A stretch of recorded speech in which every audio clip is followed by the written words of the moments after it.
एक ही नूर से हुक्म हजूर से सारी सृष्टि साजी, भाई पंडित काजी। एक ही जात है, एक ही जात है, एक ही जात है, एक ही जात है। डेरा सच्चा सौदा एक महान सर्वधर्म संगम है। यहाँ पर हिंदू, मुस्लिम, सिख, ईसाई लाखों की तादाद में दिलो जान से एक दूसरे को सच में भाई भाई मानकर मालिक की भक्ति इबादत सच्चे दिल से करते हैं। और डेरा सच्चा सौदा की सबसे बड़ी बात यह है कि यहाँ पर किसी से भी किसी भी रूप में दान चढ़ावा आदि बिल्कुल नहीं लिया जाता। ईश्वर, अल्लाह, गॉड, वाहेगुरु ये सब एक ही शक्ति के नाम हैं। हम सब एक ही मालिक की औलाद हैं। हमें सच पर चलने की हिम्मत और शिक्षा हमेशा मिलती है डेरा सच्चा सौदा के गद्दी नशीन हजूर महाराज संत गुरमीत राम रहीम सिंह जी से। तो आइए सीधा सत्संग में चलते हैं और सुनते हैं एक मन एक चित्त होकर हजूर महाराज गुरमीत राम रहीम सिंह जी के अनमोल वचन। इंसान की उम्र, मानस की उम्र गुजर रही है। हर क्षण हर पल जो बीत जाता है वो लौट के नहीं आता। और इस गुजरे हुए पल में जो कुछ आपने किया, जैसा आपने कर्म किया, वो आने वाले समय में आपको भोगना जरूर होगा। अगर बुरे कर्म करते हो या बुरे कर्म किए हैं तो आने वाले समय में आपके सामने परेशानियां, मुसीबतें, बीमारियां जरूर खड़ी हो जाएंगी। और नेक भले कर्म किए हैं तो भाई आप आने वाले समय में सुख शांति जरूर हासिल करोगे। हाँ, अगर आपके संचित कर्म हैं, जुड़े हुए जन्मों जन्मों के बुरे कर्म हैं, तो सुख शांति तो मिलेगी नेकी भलाई से, लेकिन साथ में दुख मुसीबतें भी चलती रहेंगी। तो क्या कोई रास्ता है इंसान अपने किए हुए पापों को मालिक से, प्रभु से मुआफ करवा सके, क्षमा करवा सके? ऐसा रास्ता है जिसे नाम, शब्द, कलमा, वर्ड्स हर एक धर्म में लिखा है और आजमाया है, बिल्कुल सही है। मालिक का नाम, ईश्वर की भक्ति एक ऐसी दवा है, ऐसा टॉनिक है जो पीने से, खाने से, मालिक का नाम लेने से आत्मा बलवान होती है और पिछले बुरे कर्म खत्म होने लगते हैं और आत्मा पाक पवित्र होते हुए मालिक प्रभु परमात्मा के दर्श दीदार के लायक बनती चली जाती है। तो भाई, मालिक का नाम ही एक ऐसी दवा है, ऐसा साधन है जिसके द्वारा इंसान अपने गुजरे हुए वक्त को और आने वाले वक्त को सुधार सकता है। समय गुजर गया और अपने साथ बहुत कुछ ले गया। आपकी बचपन, आपकी जवानी, सब कुछ चला गया। किसी का बुढ़ापा है, कोई नौजवान है, तो समय के साथ साथ सबसे बड़ा जो सामान, सबसे बेशकीमती पदार्थ, वो है आपके कीमती श्वास, जो चले गए लौट के नहीं आते, खरीदे नहीं जा सकते। तो भाई उम्र गुजर रही है, अगर इसमें प्रभु को याद ना किया, मालिक को याद ना किया, तो पता नहीं कितने जन्मों में, कितने शरीरों में आत्मा को दुख मुसीबतें झेलनी होंगी।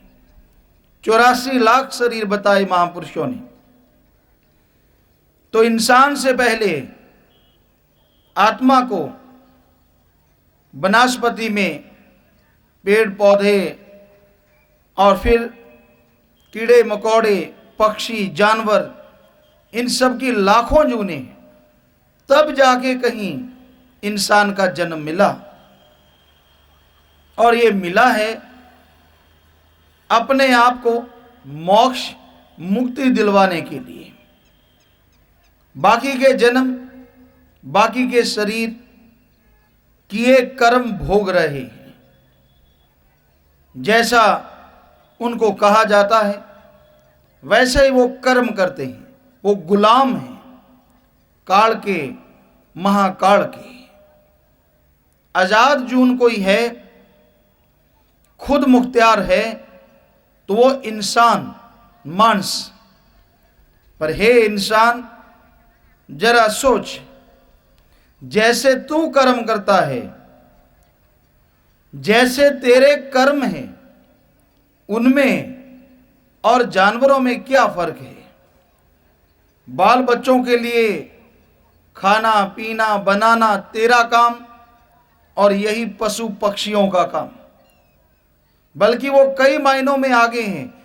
उनका गोबर जीते जी खाद के काम आता है, और मरने के बाद हड्डियां चमड़ा सब काम में ले लेते हैं। पर इंसान का इनमें से कुछ भी काम नहीं आता। इस लिहाज से देखें तो वो जानवर आगे हैं। पर हमारे हर महापुरुष ने, संत ने, रूहानी फकीर ने, सभी धर्मों में लिखा है इंसान सर्वश्रेष्ठ है, इंसान अति उत्तम है, इंसान खुद मुख्तियार है। ऐसा ये क्या करता है जिससे लगे कि वाकई इंसान सबसे श्रेष्ठ है। तो भाई ऐसा कर्म ईश्वर का, मालिक का नाम है, जो आपको मालिक से मिला सकता है। और अगर उसे हम पा लेते हैं तो बहुत सौभाग्यशाली हैं, बहुत ऊंचे नसीब हैं। क्योंकि मालिक ईश्वर, ओम हरि अल्लाह राम, जो सबसे बड़ी ताकत है, सुप्रीम पावर है, सबसे बड़ी ताकत, उसे देखना, उसे सुनना अपने आप में एक ऐसा अजूबा है, अगर अजूबा भी कहें तो शब्द छोटे पड़ जाते हैं। इंसान की इच्छा होती है नई नई वस्तुएं ईजाद करे, नई नई वस्तुओं का आविष्कार करे, और ये बनाता भी है सुख सुविधा के लिए। ज्यों ज्यों आवश्यकता पड़ती है त्यों त्यों नई वस्तुएं बनाता चला जाता है। लगा हुआ है खोज में, रिसर्च में, और इसे सफलता भी मिल रही है। लेकिन हे इंसान, तुझे किसने बनाया? सारी सृष्टि को किसने बनाया? सब कुछ किसके इशारे पे चलता है? और जिसने इंसान को बनाया वो कैसा है? क्या उसे पाने की कभी तेरे अंदर जिज्ञासा नहीं जागी, इच्छा नहीं पैदा हुई? तो हे इंसान, इच्छा पैदा होनी चाहिए कि और हमने बहुत बनाया, पर जो हमें बनाने वाला है उसे हमें जरूर देखना चाहिए। और उसको देखने के लिए जो भी समय हम लगाएंगे मालिक के नाम में, प्रभु की याद में, वो दोनों जहान का सुख इसी जहान में रहते हुए हमें देगा। क्योंकि मालिक ईश्वर कभी किसी का एहसान लेता नहीं। आप अगर उसे याद करते हैं तो यकीन मानो, सच्ची तड़फ लगन से याद करते हो तो वो आपको कोई कमी नहीं रहने देता। पर इंसान एहसान फरामोश है। मालिक ने कितने एहसान किए हैं। उस प्रभु परमात्मा ने कमाल का शरीर दिया, और शरीर भी खुद मुख्तियार, जो किसी के अधीन नहीं, किसी का गुलाम नहीं। कमाल का शरीर जिसमें अपनी इच्छा अनुसार ये नए कर्म कर सकता है, अपनी इच्छा अनुसार सर्वश्रेष्ठ कर्म करके, प्रभु मालिक के दर्श दीदार करके आवागमन से मोक्ष मुक्ति हासिल कर सकता है। कैसा कमाल का शरीर दिया, कैसी कमाल की रचना की इंसान के लिए। इंसान के सुख सुविधा के लिए मालिक ने बहुत कुछ बनाया है, पर ये इंसान उसके एहसान को भूल जाता है। दो शब्द शुक्रिया या धन्यवाद के भी नहीं बोलता। सच्चे दिल से मालिक की प्रार्थना या दुआ विनती नहीं करता कि हे मालिक, हे ईश्वर, तू धन्य है जिसने हमें ऐसा शरीर दिया, ऐसी रचना की हमारे लिए, हमें खुद मुख्तियार बनाया। हे मालिक, हे प्रभु, हमें ताकत दे कि हम जिस लिए तूने ये शरीर बनाया उस मंजिल को, उस निशाने को हासिल कर सके, खंड ब्रह्मांड से पार होते हुए तेरे दर्श दीदार के काबिल लायक बन सके। ये प्रार्थना, ये दुआ कोई बिरला प्राणी ही करता है। अपने स्वार्थ में लगे हुए हैं, माया के जाल में फंसे हुए हैं। माया दीन ईमान मज बन गया, और इसके लिए सारी जिंदगी लगा देते हैं लोग, और अपने मालिक से दिन व दिन दूर होते जा रहे हैं। और ये माया, ये रुपया पैसा किसी को सच्चा सुख नहीं दे सकता। क्योंकि अपने सत्संग में ये हमने देखा, गरीब लोग भी बहुत आते हैं, और वहाँ पे सत्संग में यहाँ अमीर लोग भी बहुत आते हैं, करोड़ों अरबोंपति लोग भी। लेकिन हमें ने जो देखा, जो अनुभव किया कि ज़्यादातर रोते हुए नजर आते हैं। गरीब है वो रोता है मेरे पास दौलत नहीं है, इसलिए रो रहा है। और अमीर को कहा, जो अरबोंपति, आप क्यों रोते हैं? कहते हमें अंदर का चैन नहीं, अंदर की शांति नहीं, सच्चा सुख नहीं। तो उनके पास तो माया के अंबार लगे हुए हैं, ढेर लगे हुए हैं, पर सुख उनको भी नहीं, सुख गरीब को भी नहीं। तो ये माया ने सबको तिगड़ी नाच नचा रखा है। ये जिसके पास है वो भी रोता है, और जिसके पास नहीं है उसने तो रोना ही रोना है। इसकी ललकी ऐसी है, इसकी तड़फ ही ऐसी है। सब कुछ होते हुए भी उनका सुख नहीं मानता इंसान। जो पास में नहीं है उनके लिए तड़पता है, दुख मनाता है, और जिंदगी यूं ही गुजरती चली जाती है, परेशानियों में, गम चिंताओं में, टेंशन में। तो सच्चा सुख मिले कैसे? पैसे से तो मिलता नहीं, जैसा आपको बताया, क्योंकि पैसा जल्दी पाप जुल्म ठगी बेईमानी के बिना इकट्ठा होता नहीं। अगर कोई जल्दी कमाना चाहे, और पाप जुल्म की जो कमाई है वो जहर होती है, लगती शहद जैसी, यानी अंदर की शांति को खत्म कर देती। घर परिवार में प्यार खत्म, अपनी तंदुरुस्ती खत्म, बेचैनियां, बिना वजह का डर, बिना वजह का भय इंसान को सताता रहता है। तो भाई सुख मिल सकता है, शांति मिल सकती है अगर आत्मिक संतुष्टि हो जाए। इंसान को संतोष धन मिल जाए, जो सब धनों से बड़ा धन है, जिसके आ जाने से एक दुनिया की निगाह में कंगाल इंसान भी त्रिलोकी के राजा से सुखी जिंदगी व्यतीत करता है। यहां संतोष या संतुष्टि आ जाती है, क्योंकि अगर संतोष नहीं है तो लालसा बढ़ती चली जाती है।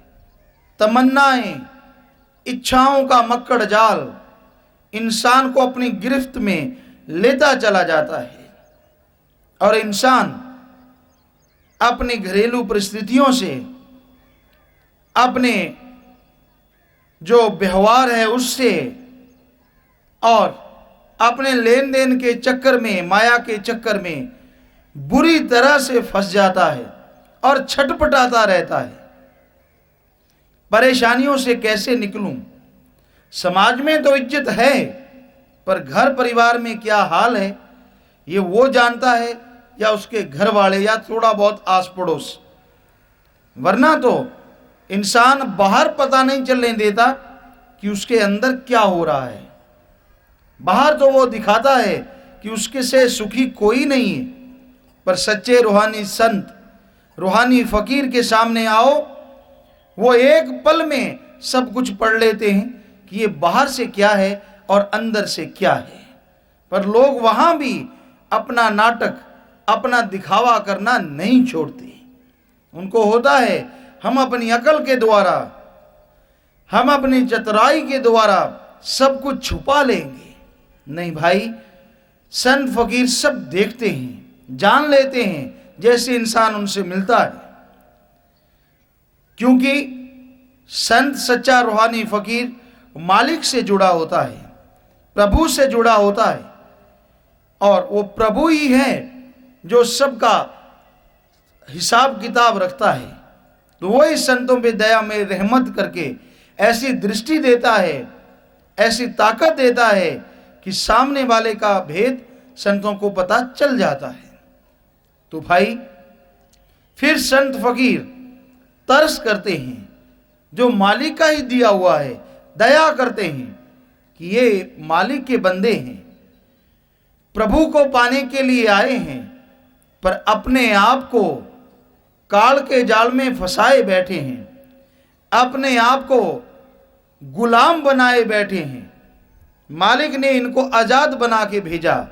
तो संत फकीर फिर सत्संगें लगाते हैं, जगह जगह पे मालिक का नाम सुनाते हैं और हर किसी को ये सिखाते हैं कि कैसे तू अपनी गम चिंताओं से, परेशानियों से मुक्ति हासिल कर सकता है, कैसे तुझे सच्चा सुख, सच्ची शांति मिल सकती है। तो वो सत्संग में मालिक का नाम बताते हैं, जिसे नाम, कलमा, शब्द, गुरमंत्र, नाम, दीक्षा, गॉड्स वर्ड्स, अनेक नामों से बुलाया जाता है। वो सिफाती नाम, वर्णात्मक नाम देते हैं, जिसका अभ्यास करके, जिसका जाप करके इंसान मालिक की रोशनी आवाज धुनात्मक नाम से अनहद नाद बजे दिन राती बांगे इलाही से जुड़ सके, जो कि हर किसी के अंदर हर पल, हर क्षण मालिक का नाम चल रहा है। तो जो संतों के वचनों पे यकीन करते हैं, जो संतों के वचनों पे यकीन करके सच मान लेते हैं और अमल करते हैं, उन्हें जिंदगी की आदर्श की प्राप्ति का बीमा हो जाता है। ऐसा सुख, ऐसा आनंद, ऐसी लज्जत मिलती है जो वर्णन से परे है।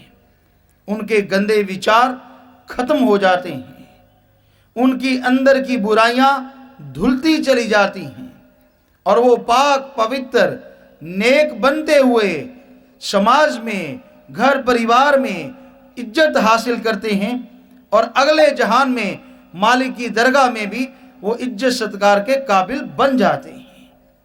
तो भाई, सच्चा संत मिल जाए, बस ये जरूरी है। क्योंकि इस कलयुग में पाखंडियों का ढेर लगा हुआ है, जो मालिक के नाम पे लोगों को लूटते रहते हैं। ईश्वर ओम हरि अल्लाह परमात्मा का नाम सुनाते हैं और बदले में जो भी चाहिए, जो भी आप चढ़ाते हैं वो, या जो उनको चाहिए वो ढंग से मांग लेते हैं और लोग चढ़ाते चले जाते हैं। तो उन्होंने आपको क्या देना है, गौर कीजिए।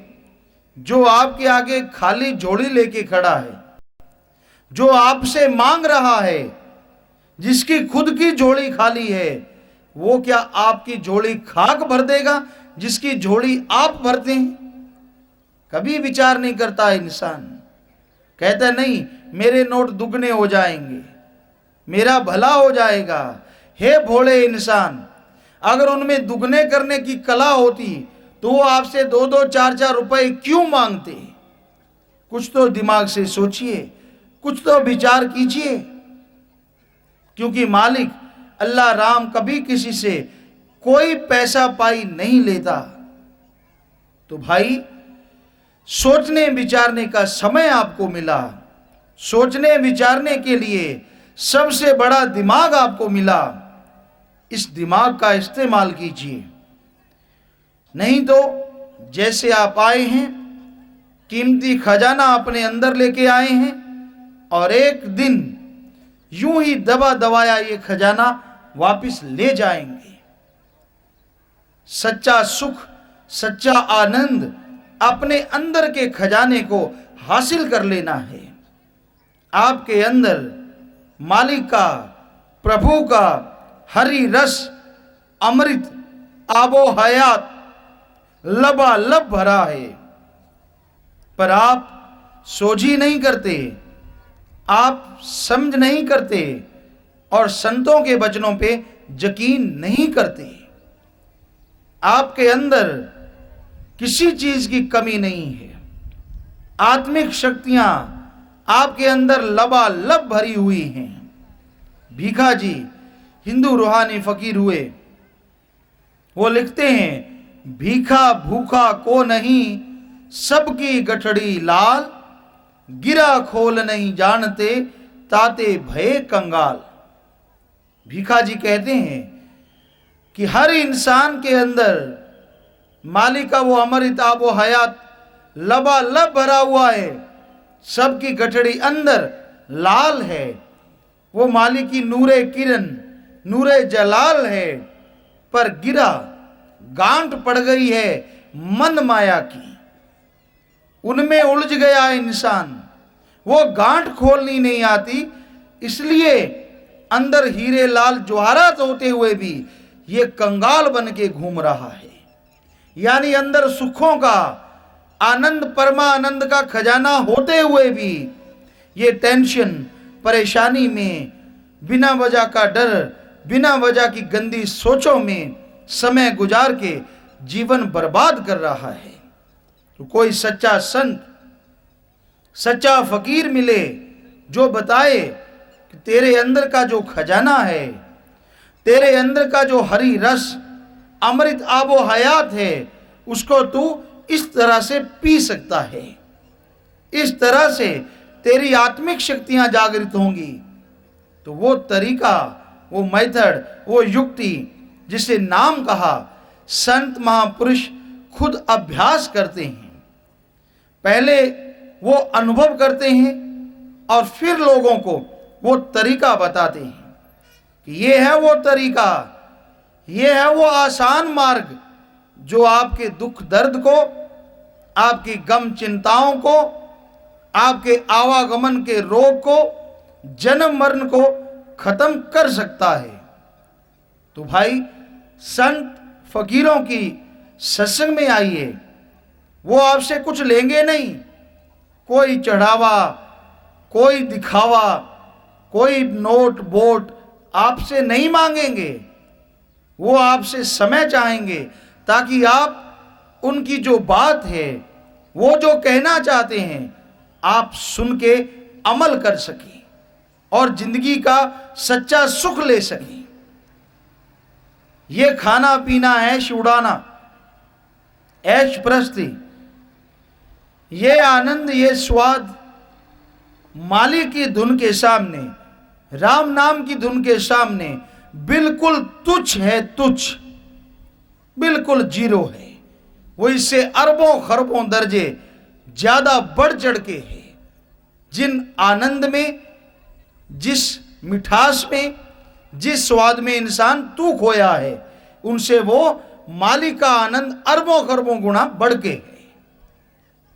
तो भाई, एक बार कोई मालिक के उस आनंद को, उस प्यार को, उस मोहब्बत को जो पाक पवित्र होती है, महसूस कर ले, तो भाई जिंदगी में मस्ती छा जाती है, आत्मा नाच उठती है, ऐसा नशा चढ़ जाता है जो सारे गम गल्त कर देता है, जो सारी परेशानियों को जड़ से खत्म कर देता है। तो वो मालिक का नाम, वो प्रभु परमात्मा का नाम आपको बताने के लिए आपकी सेवा में हाजिर हुए। मालिक का नाम आप अगर लेंगे, उस पे चलेंगे, अमल करेंगे, तो सच्चा सुख, शांति जरूर मिलेगी। सुमरन, मालिक के नाम का अभ्यास, भक्ति इबादत करना, ये आपके हाथ में है। संतों का काम तरीका बताना होता है कि भाई ये तरीका है। चौरस्ते पे कोई खड़ा है, उदाहरण के तौर पे चौरस्ते पे कोई खड़ा है और आप उससे सही मार्ग पूछते हैं कि सही मार्ग मेरी मंजिल तक जाने का कौन सा है, वो आपको बताता है कि ये सीधा मार्ग है, इस पे चलना, बाकी के मार्गों में खड्डे हैं, दलदल है, मत जाना। बताने वाले ने फर्ज पूरा किया, अब आपके ऊपर निर्भर है, आप यकीन करते हो कि नहीं। कई तो वाकई मान लेते हैं कि सही रास्ते पे चलें, इन्होंने सही बताया, पर कई सोचते नहीं, दूसरा रास्ता भी चल के देखें, और ऐसा देखते हैं एक बार दलदल में पैर रखा तो उसमें धंसते चले जाते हैं। वैसे संत फकीर जीव को रास्ता दिखाते हैं कि ये राम नाम, ओम हरि अल्लाह मालिक के नाम का रास्ता है, इस पे चलोगे तो सुख शांति आनंद परमानंद को हासिल करोगे। बाकी काम वासना, क्रोध, लोभ, मोह, अहंकार, मन माया में इन रास्तों पे अगर चल पड़े तो इसके दलदल में एक बार फंस गए तो जल्दी से निकल नहीं पाओगे। संतों ने अपना फर्ज कर्तव्य पूरा किया। जो मानते हैं वो सुख शांति हासिल करते हैं, और जो नहीं मानते वो परेशानियां उनको सामना करना पड़ता है। संत नहीं चाहते कि जो नहीं मानते उनको दुख आए, वो तो कहते हैं मानते हो तो भला, नहीं मानते तो भला। तो सच्चे संत महापुरुष नाम का रास्ता दिखाते हैं, प्रभु से जोड़ते हैं, किसी को तोड़ते नहीं। तो भाई जो नाम जपे वो सदा का सुख पाता है, दोनों जहान में आनंद लज्जत खुशियों का हकदार बन जाता है। एक ही नूर से हुक्म हजूर से सारी सृष्टि साजी, भाई पंडित काजी, एक ही जात है,